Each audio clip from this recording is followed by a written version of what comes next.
Pronto, já voltando, nem saí, né, da minha telazinha aqui inicial, vamos dar continuidade na remuneração. E a remuneração ela já é um pouco mais complexa pela quantidade de terminologias que a gente pode visualizar aqui.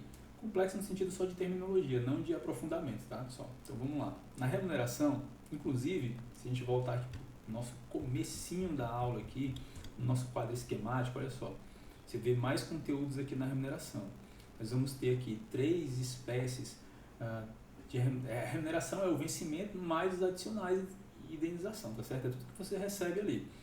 Então, olha só, eu vou ter o vencimento, que é aquele vencimento base, eu vou ter esses adicionais, e eu vou precisar, nesses adicionais aqui, pessoal, eu vou precisar saber qual cargo tem direito a determinado adicional e as características desses adicionais.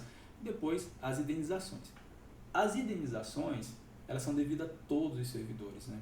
São a ajuda de custo, a diária e o transporte. A gente vai abordar mais na frente.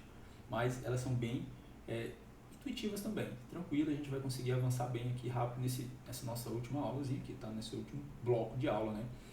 Agora, a titulação é só para quem tem nível superior. O incentivo à qualificação é só para quem tem um nível médio e técnico, certo? Já a atividades penosas, insalubres, periculosidade, interiorização e essa aqui, ó, pronto.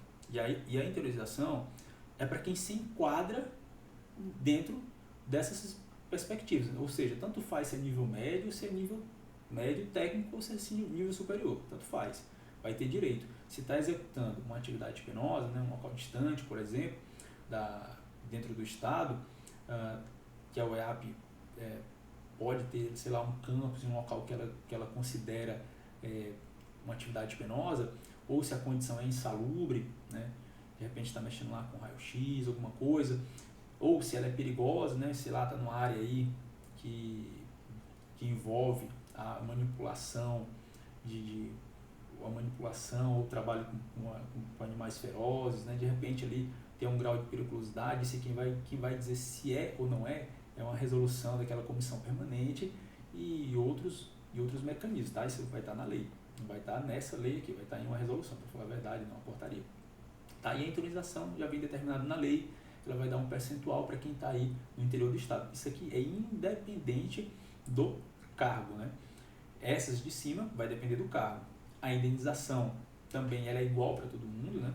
Via de regra, na verdade ela é igual não. Ela tem um cálculo que usa como base o vencimento, tá certo? Como todas as outras, na verdade, todas as outras gratificações, elas vão utilizar o vencimento básico, né? Um percentual do vencimento básico para gratificar o servidor. E isso valoriza muito individualmente, né? Considerando. E a atividade técnica, a gente vai ver um pouquinho mais na frente, devido, salvo engano aqui, a gente vai já ver aqui a todos os servidores, tá bom? Então vamos lá, vamos voltar, vamos tentar matar mais rápido esse ponto, porque é um ponto, apesar de grande, é um ponto tranquilo. Olha só, dos adicionais. Então eu vou ter aqui, o adicional, aqui. Eu vou ter aqui, aos servidores técnico-administrativos são devidos os seguintes adicionais. Olha só, servidores técnicos-administrativos, pessoal, nunca esqueça, tá? São todos, né? Nível superior, nível médio técnico, nível médio. Só que, olha só, o adicional de titulação é só para o cargo superior, tá? Caráter remuneratório sujeito à incidência de contribuição previdenciária. Isso aqui é importante? Isso aqui é importante. Se está sujeito à incidência de contribuição previdenciária, tá? Essa contribuição, no final, se ele passou a vida toda contribuindo, provavelmente ele vai levar essa gratificação para a aposentadoria. Não com essas palavras, tá? Estou falando de um modo genérico. O que acontece? Isso é direito previdenciário. Se você recebe 10 mil reais e contribui na Previdência para receber 10, você paga sobre os 10 mil, então no final, na hora de se aposentar, a Previdência vai pegar todos os salários que você contribuiu, vai somar, fazer uma média e vai te dizer quanto tu vai receber.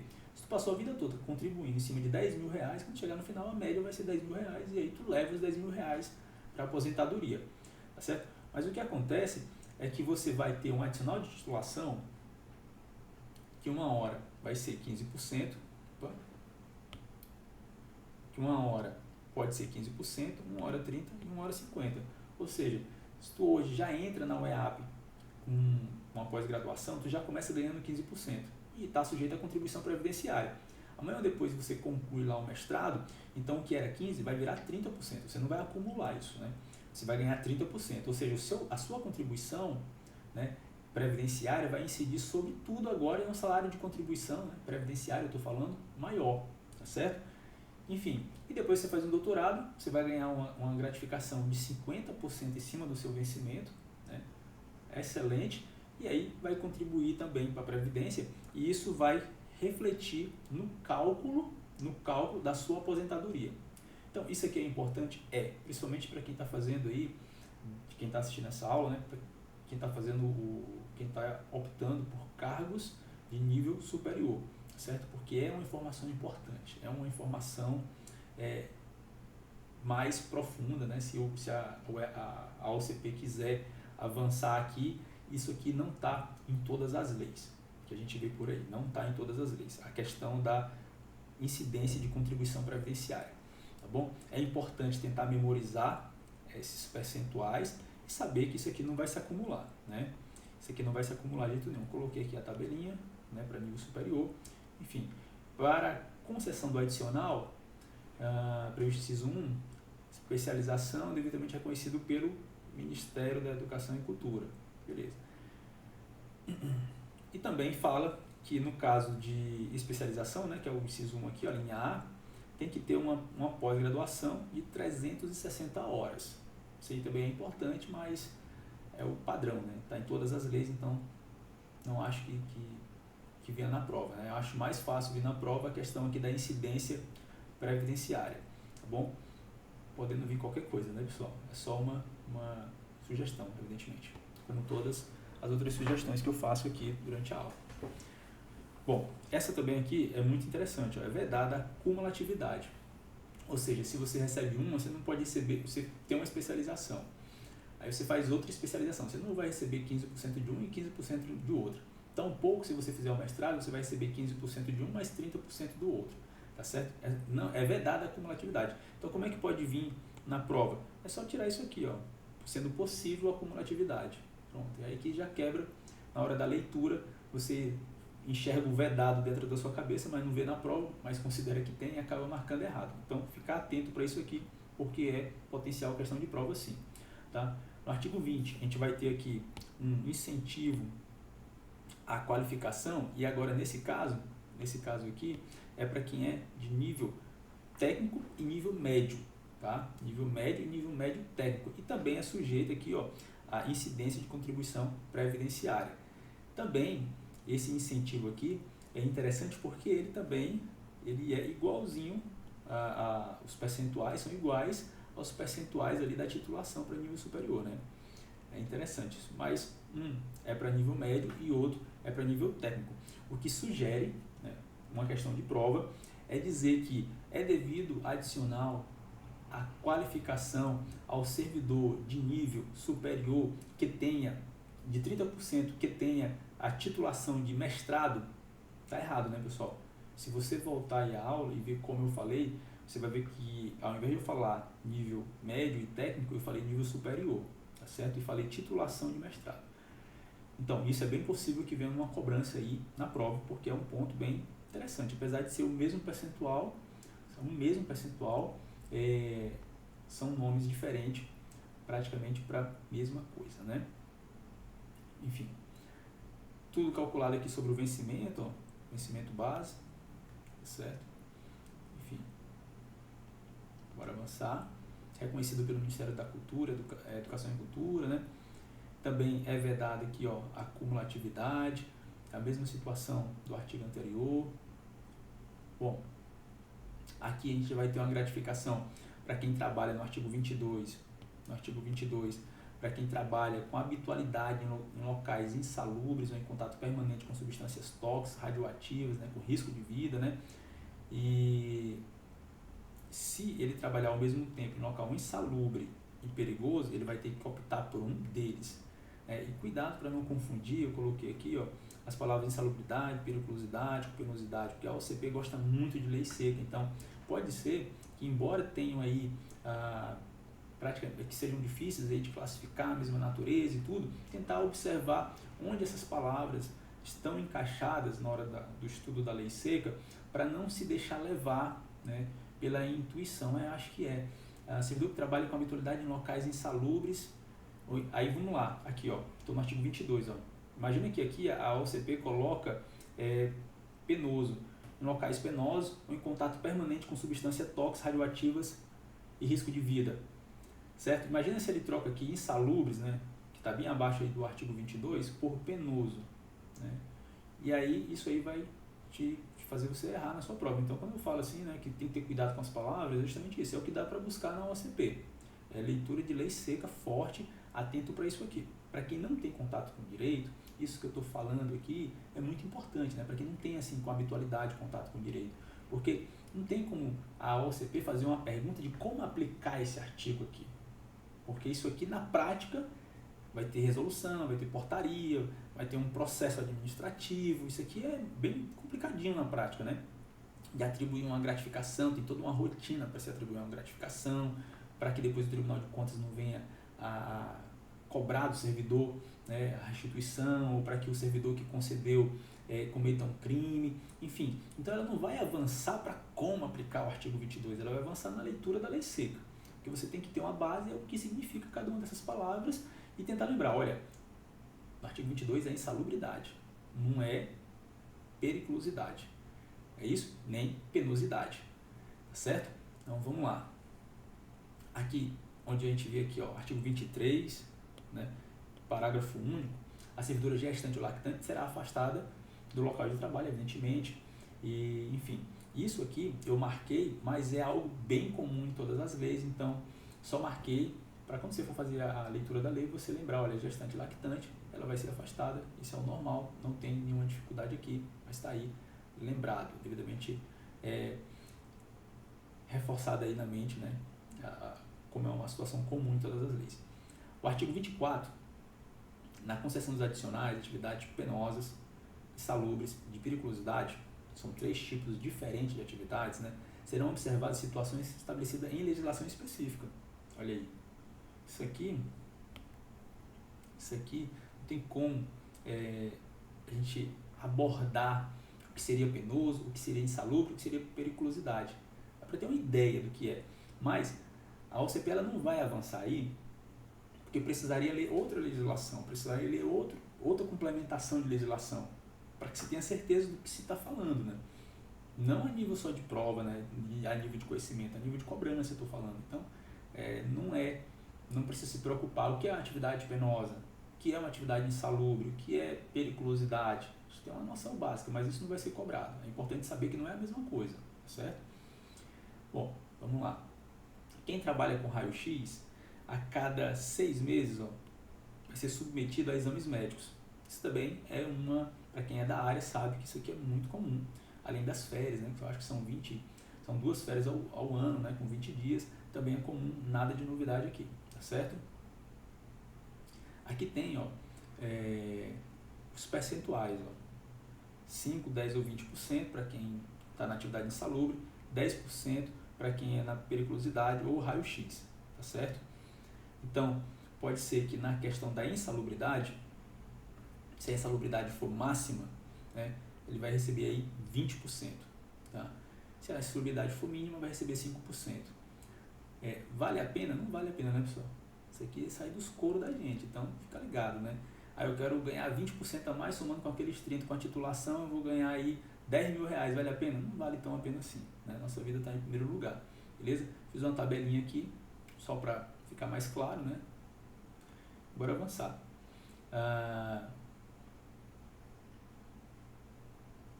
Existe um laudo que vai ser elaborado aqui, tá? Artigo 27, 28, bem tranquilo.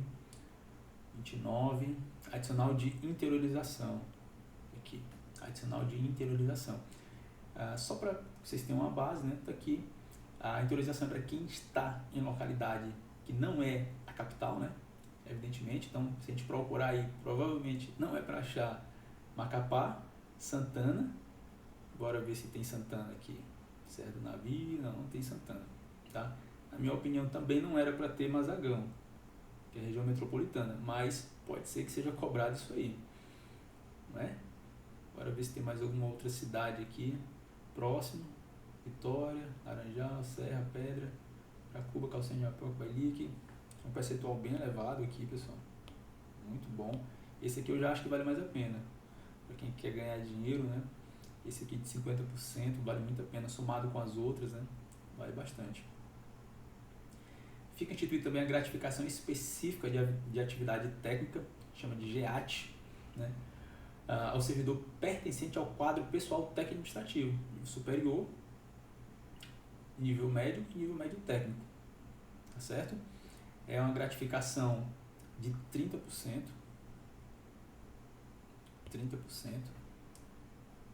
e exclusivamente aos servidores técnico-administrativos da UEAP, nível médio, superior, e não coloquei aqui, deixa eu ver, técnico-administrativo, né? Onde eu escrevi aqui técnico-administrativo, lê-se, deixa eu dar o zoom aqui, todos, né? Por quê? Porque é o que prevê aí, não é médio técnico, né? Não é o nível médio técnico, é o cargo técnico-administrativo, ele é formado pelos cargos de nível superior, médio e médio técnico, certo? Então leia todos aqui. Além do vencimento, né, e dessas gratificações, vem a indenização. A indenização ela acontece uma vez, via de regra, quando surge a incidência. Como eu falo uma vez, assim, claro que pode surgir 2, 3, 4 vezes, mas é mais difícil acontecer mês a mês, como é o caso das gratificações. Gratificação, se você tiver um mestrado, você vai receber todo mês.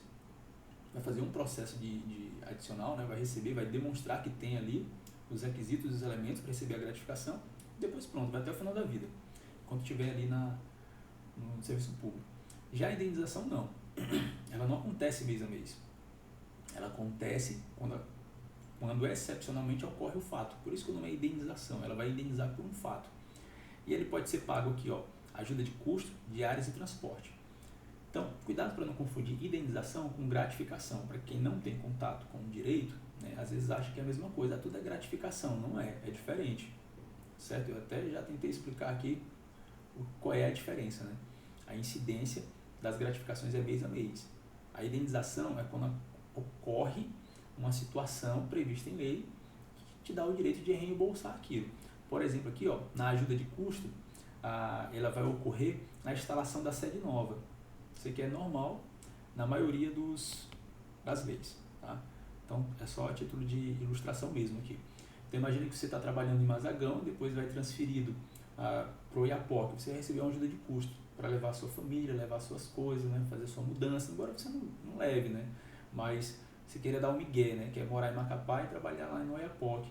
Mas você tem direito a receber aí uma ajuda de custo para fazer essa movimentação, tá certo? Também tem ajuda de custo, né, para quem for fazer uma viagem para fora do país, né, em objeto de serviço, ou se o servidor falecer, vai ter direito aí, dentro de um ano, né, a família, a indenização para receber custos, né, de transporte para retornar para a sede de origem, certo? Então imagina que você estava aqui em Santana, você levou sua família para o Iapoque, e aí você vem a falecer, a sua família não fica desamparada, né? Ela vai receber uma ajuda de custo para voltar para a localidade de origem, certo? Também é comum isso aí na maioria das legislações, né? A ajuda de custo é calculada sobre a remuneração do servidor. Olha aqui a diferença aqui, tá? Remuneração. Não é sobre o vencimento base, não é sobre o vencimento, é sobre a remuneração, ou seja, considerando todo o salário do camarada. Se ele tem aqui a porrada de gratificação, a ajuda de custo, ela vai considerar tudo, certo? Não excedendo a importância de 3 meses, ou seja, imagina que você ganha 10 mil reais e fez aí a mudança de Macapá para o Oiapoque, né? Você vai receber no máximo 30 mil reais para fazer essa mudança. Se você vai fazer de Macapá para Porto Grande, que é mais próximo, então pode ser que na legislação seja um salário, seja 10 mil reais, além do salário normal, a ajuda de custo, né, que eu estou falando, tá certo? Então isso é calculado de acordo com a distância, de acordo com os custos, para realmente fazer aí esse traslado, certo?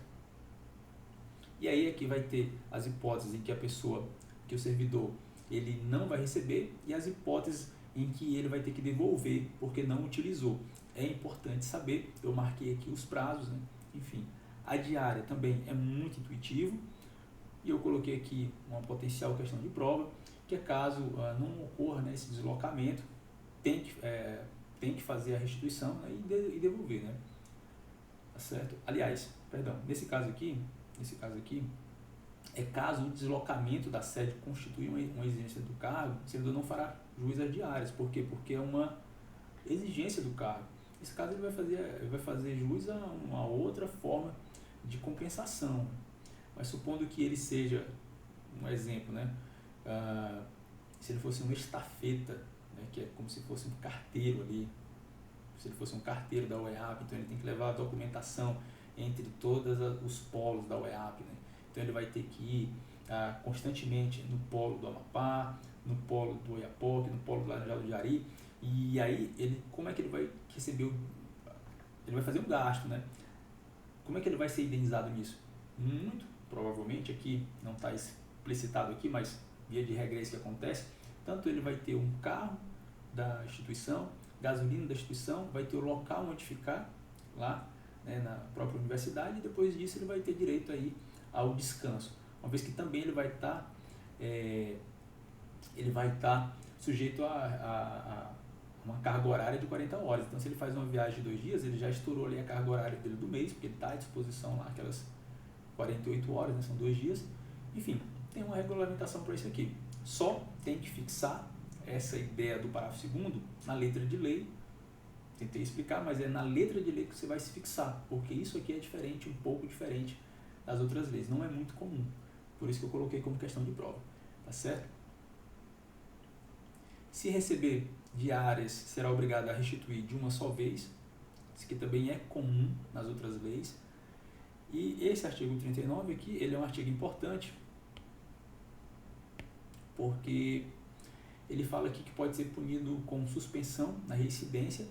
Ele pode ser, no primeiro momento, né, uma suspensão, e no segundo momento, que é a reincidência, com a demissão.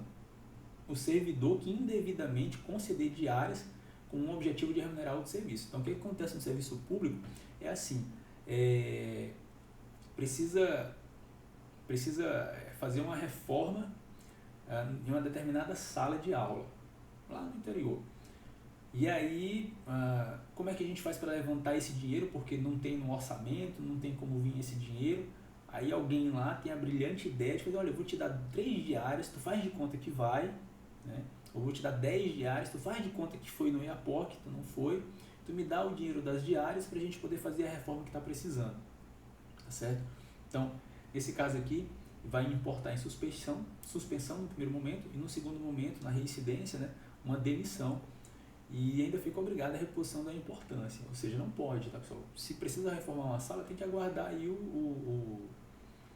aguardar que venha recursos, né, para que ele possa fazer a reforma, ou enfim, ou comprar um equipamento, e não fazer aí uma espécie de simulação, né? A diária é para remunerar o servidor que faz o deslocamento, e não para esse tipo de situação, tá certo? Essa indenização de transporte, a utilização como locação, utilização do próprio carro, meio de locomoção para execução de serviços externos, por força de atribuições do próprio cargo, ou seja, aqui muito se assemelha ao oficial de justiça, né, que utiliza o próprio carro e recebe lá uma indenização tanto porque está desgastando o próprio veículo, quanto porque está utilizando o seu combustível, né? E, enfim, é tranquilo, também é muito comum, né, nas outras leis. Marquei aqui só para você ter uma base, é importante saber o que é indenização, quais são as gratificações, de acordo com o que tem lá na tabela. Aqui, 40 horas semanais, está marcado. E o dirigente da autarquia fica autorizado a instituir um regime de trabalho diferenciado, tá bom? Fica autorizado, mas não vai, mesmo diferenciado, ele não vai ali poder extrapolar, né, o que a lei já determina que são 40 horas, tá? Ele pode até dizer, nós vamos trabalhar essas 40 horas, 5 horas por dia, todos os dias, durante 8 dias, né? Ou então a gente vai trabalhar de sábado a domingo, certo? Vai trabalhar nos 3 primeiros dias 3 horas e no restante a gente vai completar as 40 horas. Isso seria um regime diferenciado, depois ele pode compensar com folgas, ele pode pensar de uma forma global, né? Pensando no mês todo, como é que a gente distribui essas horas. tá? Ele pode estabelecer um regime diferenciado, mas ele não pode extrapolar as 40 horas ali semanais. Programa de capacitação, tranquilo também, aqui não exige tanto esforço para a gente falar, mas caberá, né, a unidade de recursos técnicos e a comissão permanente, aquela que a gente vem falando, elaborar propostas de realização de cursos, né, programas de capacitação, certo? Então, a quem cabe a capacitação? A unidade de recursos humanos e a comissão permanente de pessoal técnico-administrativo efetivo, certo?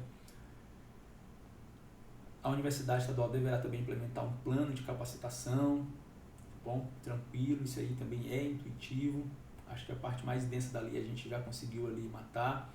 A formação é continuada, é parte do direito do servidor, não é dever do servidor, é direito do servidor a formação continuada, tá? Então, pode ser que isso aqui seja importante, né?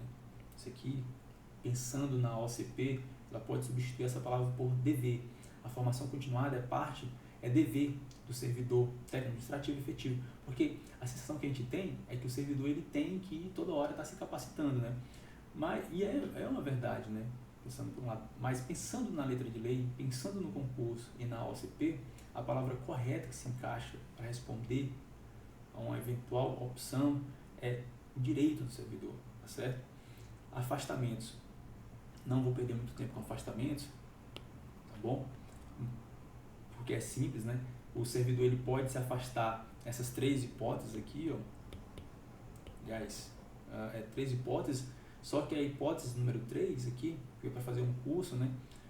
Ela tem essa divisão para fazer um mestrado, para fazer uma pós-graduação, ele pode ser integral ou parcial, e também, ó, não pode se aplicar aos servidores em estágio probatório 3, que não pode se afastar para fazer esse curso de mestrado, doutorado ou especialização. Não pode, tá? Tá aqui questão de prova, tá marcadinho aqui, artigo 46, ó, não pode o inciso 3, tá certo?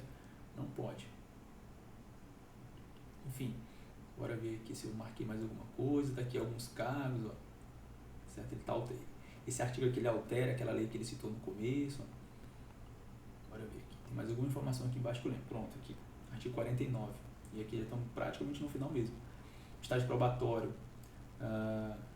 E a contagem do prazo não é suspenso pelo exercício de função de confiança ou cargo de comissão, desde que exercidos na Universidade do Estado. Ou seja, função de confiança, como a gente já falou, só para servidor efetivo, seja professor ou seja técnico administrativo, né? Docente, né? Ou técnico administrativo. Cargo em comissão, né? Cargo em comissão, 90% para quem é técnico administrativo. Beleza? 10% é para quem é de fora. Mas quem está em estágio probatório, né, que tiver uma função de confiança ou um cargo em comissão, ou seja, você pode ter um cargo de confiança, uma função de confiança ou um cargo em comissão em estágio probatório, dentro da UEAP, você não tem o seu estágio probatório suspenso, tá certo? Você vai ser diretor de algum departamento, você vai receber essa função de analista, de assessor de alguém, você não vai perder, aí não vai estar suspenso o seu estágio probatório. Mas agora, se você receber um cargo em comissão em outra instituição, né, e aí sim fica suspenso o seu estágio probatório, ou seja, ele não está contando, tá certo? Isso aí repercute o quê? Nas promoções, nas progressões, repercute na carreira do servidor, tá certo? Vamos lá. Conselho Universitário surgiu aqui. O artigo 50, ele vai tratar os temas omissos desta lei serão disciplinados em regime jurídico do servidor público do Amapá, estatuto ou regimento da Universidade do Amapá ou deliberados pelo Conselho Universitário. Conselho Universitário. Então, essa palavra aqui ela me chamou a atenção, esse termo aqui me chamou a atenção porque eu não observei ele no restante da lei e achei interessante como um termo omisso na lei ele pode ser deliberado por um conselho universitário, né? Enfim, e aqui ó, fala, vamos lá, e aqui fala que será regime jurídico de servidores, isso é uma lei. Estatuto de regime de universidade é uma lei, ou deliberado pelo conselho universitário. Aqui não é lei, é um conselho que vai deliberar sobre um tema omisso. Interessante, né? Então, marquei aí, coloquei como questão de prova para ter uma atençãozinha, certo? Responsabilidade civil, administrativa e penal sujeita a desconto em folha destinada à reparação, desde que não ultrapasse aí, ó, 10%, tá certo? 17 folhas, vou estar compartilhando com vocês esse material. Também vou estar compartilhando aqui também, vou deixar um link aqui nesse vídeo para você poder ir direto por esses materiais, tá? Eu espero que eu tenha colaborado com vocês de alguma forma, material totalmente gratuito. Não estou pedindo nada para vocês, mas até agora eu não pedi, eu vou pedir uma coisa só, se for possível, não precisa nem curtir, né, se não gostou, evidentemente. Me segue aí no Instagram, tá? Isso ajuda a fazer essa divulgação desse material, posta aí nas redes sociais se gostou, se acha que dá para quebrar um galho. Então, e se tiver alguma coisa que você quer sugerir, que eu faça a correção no material, não tem nenhum problema também, está aqui para aprender e para somar. Tá? Eu espero que eu tenha ajudado aí, pelo menos a maioria de quem assistiu essas aulas. Eu espero que eu ajude também com o material que está aí, está sendo postado junto no link, e que todos vocês que assistiram a aula consigam aí a aprovação no concurso da UEAP de 2023, que é uma excelente oportunidade de emprego, né, pessoal? Enfim, fico por aqui e até mais. Valeu!